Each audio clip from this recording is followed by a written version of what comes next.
सभी मसीही भाई बहनों को यीशु के नाम में शालोम, प्रेज द लॉर्ड, जय मसीह की। यीशु द सेवियर मिनिस्ट्री और मैं प्रभु यीशु मसीह में आपका भाई जेम्स, आप सभी का इस बाइबल अध्ययन कार्यक्रम में एक बार फिर से बहुत बहुत स्वागत और परमेश्वर का धन्यवाद करते हैं। मेरे प्यारे भाई बहनों, हम अध्ययन कर रहे हैं नीति वचन की पुस्तक का और एक छोटी सी प्रार्थना के साथ आज के अध्ययन को शुरू करेंगे। हालेलुया, धन्यवाद पिता परमेश्वर, धन्यवाद करते पिता परमेश्वर, धन्यवाद करते हैं आपके अद्भुत रीति वाले प्रेम के लिए जो आपने अपने इकलौते पुत्र को देकर हम सभी पर प्रकट किया।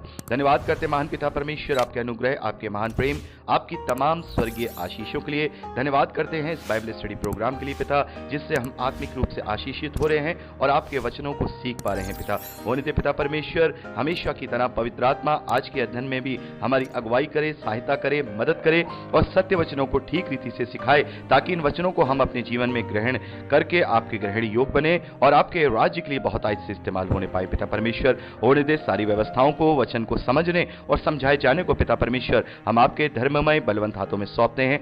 आप हमारी मदद और अगुवाई कीजिए। सारा आदर देते हैं, सारी महिमा देते हैं और इस प्रार्थना को यीशु के सामर्थ्य और पवित्र नाम में मांगते हैं, आमीन। मेरे प्यारे भाई बहनों, नीति वचन में अब तक हमने 2 अध्याय कंप्लीट किए, पहला और दूसरा अध्याय, और आज हम तीसरे अध्याय से अपने अध्ययन को आगे बढ़ाएंगे। मेरे प्यारे भाई बहनों, ये तीसरा अध्याय बहुत ही इंपॉर्टेंट है। ये तीसरा अध्याय सुलेमान की एक ऐसी सलाह है जो जवानों को दी जा रही है।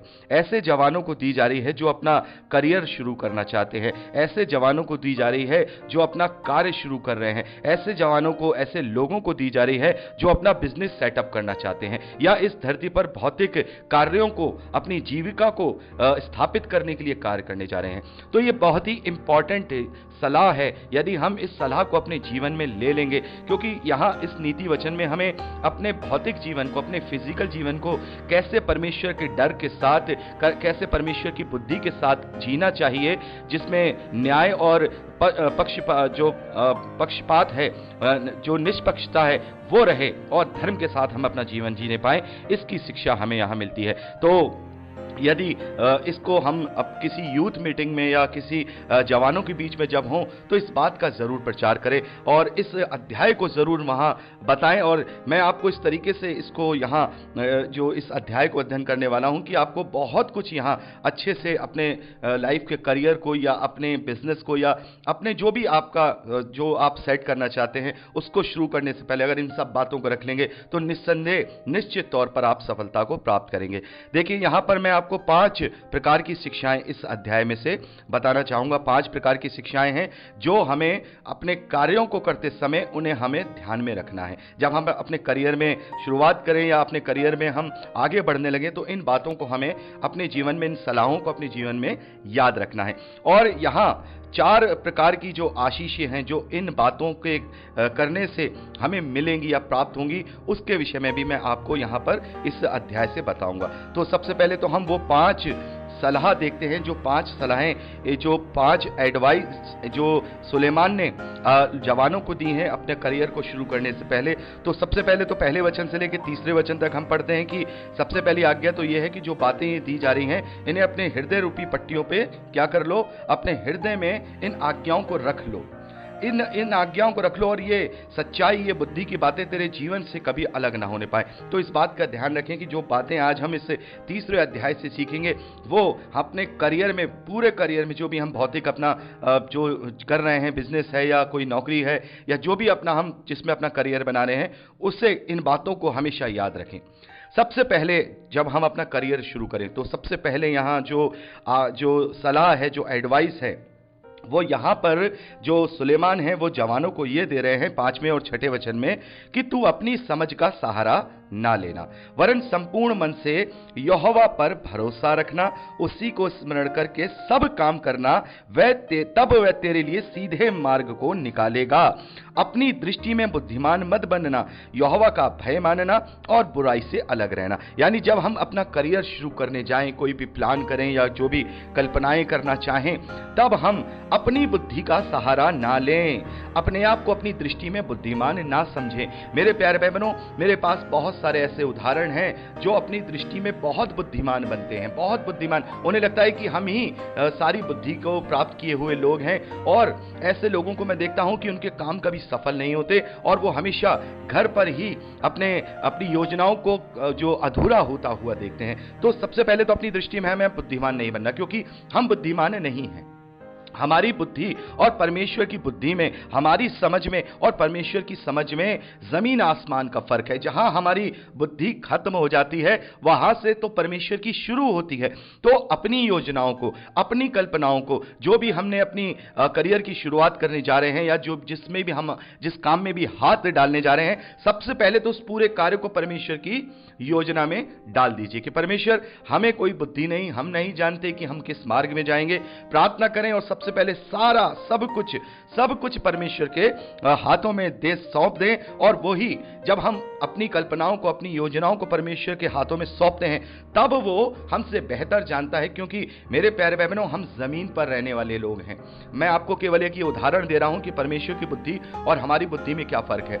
मान लीजिए अगर हम किसी जमीन पे खड़े हैं तो हमें कितनी दूर का दिखाई देगा?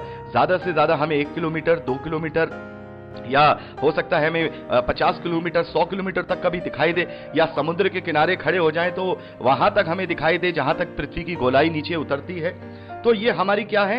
ये हमारी दृष्टि है कि हम सतह पर हैं। लेकिन अगर हम किसी पहाड़ पे चले जाएं तो हमें और दूर का दिखाई देगा, और ऐसे ही अगर हम एरोप्लेन में चले जाएं तो हमें और दूर का दिखाई देगा। वैसे ही जो परमेश्वर जो जिसकी बुद्धि हमसे बहुत बहुत बहुत आगे है, वो बहुत आगे तक देखता है, वो बहुत आगे तक देखता है। हम केवल आगे आने वाले 1 साल के विषय में प्लानिंग कर सकते हैं, आगे आने वाले समय में 6 महीने के लिए प्लानिंग कर सकते हैं, लेकिन परमेश्वर हमारे लिए जो प्लान करता है वो धरती के जीवन की ना होकर के अनंत जीवन की भी होती है। यानी कि वो ऐसी प्लानिंग करता है, वो ऐसी योजना करता है जिससे हमारा ये धरती का जीवन भी सफल होने पाए, इसमें हमें वो जो हमारी कल्पनाएं वो पूरी हों, और उसके द्वारा हमारा अनंत जीवन ना बिगड़ने पाए। क्योंकि वो किसी ऐसी कल्पना में हमारा साथ नहीं देगा कि हम मान लीजिए कोई ऐसी योजना बना रहे हैं कि कोई ऐसा काम करने जा रहे हैं जिस काम को करने से हमारा अनंत जीवन छूट सकता है, तो परमेश्वर उसे कभी भी सफल नहीं होने देगा यदि हमने अपनी योजनाओं को उसके हाथ में सौंपा है। क्यों? क्योंकि हम तो केवल ये देख रहे हैं कि हम अभी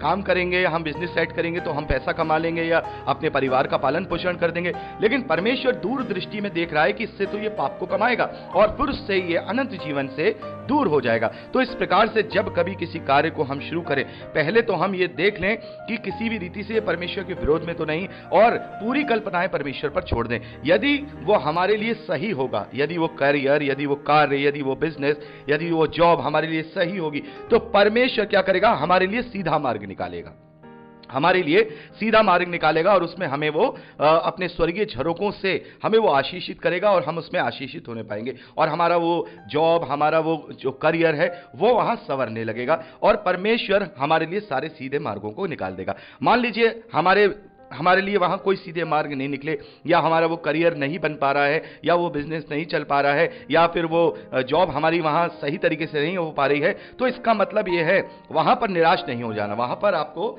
और मुझे निराश नहीं होना। बल्कि जवानों को क्या चाहिए कि जब हमने अपनी कल्पनाओं को, अपनी समझ का सहारा नहीं ले रहे हैं और परमेश्वर के ऊपर हमने जब सौंप दिया है, तो परमेश्वर बेहतर जानता है। गॉड नोज वेरी वेल, वो जानता है कि हमारे लिए भविष्य की योजनाएं क्या बेहतर हैं। तो इसका मतलब यदि हमने कोई कार्य शुरू करा और उसमें हम सफल नहीं हो पाए, तो इट्स मीन ये है कि हमारी योजना परमेश्वर की योजना से मेल नहीं खा रही थी, उससे मैच नहीं हो रही थी। इसीलिए परमेश्वर जानता है, आगे के विषय में जानता है, तो हमारी भलाई के कारण ही उसने इस कार्य को नहीं होने दिया है। तो फिर उससे और अपने आप को ये ना सोचे बिल्कुल कि भाई ऐसा हो गया, या हम जो है दुखी हो जाए, उसे नहीं, बल्कि आनंदित हों, क्योंकि परमेश्वर जानता है कि आगे क्या होने वाला है। और फिर एक नए तरीके से परमेश्वर से प्रार्थना करके फिर नए सिरे से नई बातों को लेकर के आए, उसमें कमियों को देखें कि हमने क्या, इसके अंदर हमारी क्या कमी थी, क्या कोई भविष्य की ऐसी बात तो नहीं थी इसमें जिसमें हम किसी पाप के कारण में फंसते,